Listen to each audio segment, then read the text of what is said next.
नाम बदलकर हिंदू गर्लफ्रेंड के साथ रह रहा था शख्स, लिव इन में मिले फर्जी दस्तावेज। सूरत शहर एसओजी ने एक युवक को पकड़ा है जिसके पास से डुप्लीकेट दस्तावेज जब्त किए गए। बंगाल के मुसीबुल शेख को एसओजी ने हिंदू नाम प्रदीप का इस्तेमाल कर फर्जी आधार कार्ड बनाते हुए पकड़ा है। एसओजी ने उसके पास से 2 आधार कार्ड, एक पैन कार्ड, एक 4 पहिया वाहन की आरसी बुक, पीवीसी कार्ड और 15,000 रुपये कीमत का मोबाइल फोन जब्त किया है। घर किराए पर न देने पर खेल खेला। उसने फर्जी आधार कार्ड इसलिए बनवाया था क्योंकि हिंदू इलाके में कोई भी घर किराए पर नहीं दे रहा था। वह दोहरा रहा है कि उसने अपने मोबाइल पर एक एप्लीकेशन में एडिट करके यह आधार कार्ड बनाया है। हालांकि पुलिस इसे स्वीकार नहीं कर सकती। पुलिस को संदेह है कि पश्चिम बंगाल का मुसीबुल शेख सूरत के स्पा में लड़कियों की आपूर्ति करता है। हालांकि उसने पुलिस को बताया है कि वह रिंग रोड मार्केट में टेक्सटाइल डिजाइनर के तौर पर काम करता था। हालांकि क्या यह वास्तव में सच है, यह जांच का विषय है। फिलहाल एसओजी स्टाफ ने रांदेर पुलिस थाना में शिकायत दर्ज कराई है। इसके आधार पर पुलिस ने मुसीबुल को गिरफ्तार कर लिया है।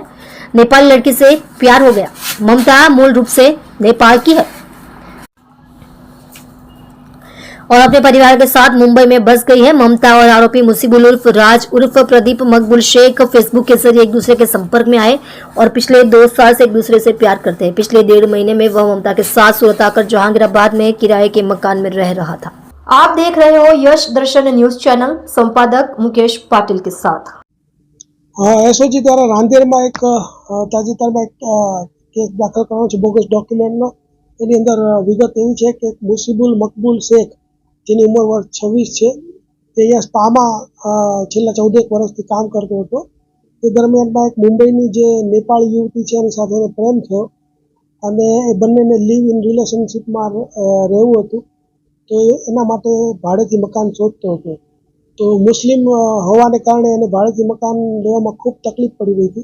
એટલા માટે એણે એક બીજું બોગસ આધાર કાર્ડ તૈયાર કર્યું પ્રદીપ સુજોય ક્ષેત્રપાળ નામના વ્યક્તિનું, અને બંને જે ભારતીય પુરાવા છે એની સાથે રહેતો હતો અને એની પાસેથી એક એનું જે મૂળ નામ છે મુસીબુલ મકબૂલ શેખ, એના નામનું એક પાન કાર્ડ પણ મળી આવ્યું છે। એટલે કે આ ત્રણેય વસ્તુ કબજે કરી અને બોગસ ડોક્યુમેન્ટનો ગુનો રજીસ્ટર કરીને એસઓજીએ કાયદેસરની કાર્યવાહી કરેલ છે।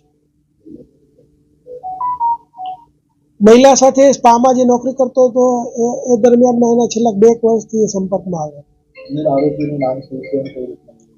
મૂળ આરોપીનું નામ જે છે પ્રદીપ મુસીબુલ મકબૂલ શેખ અને જે નેપાળી યુવતી છે એનું જે નામ છે એ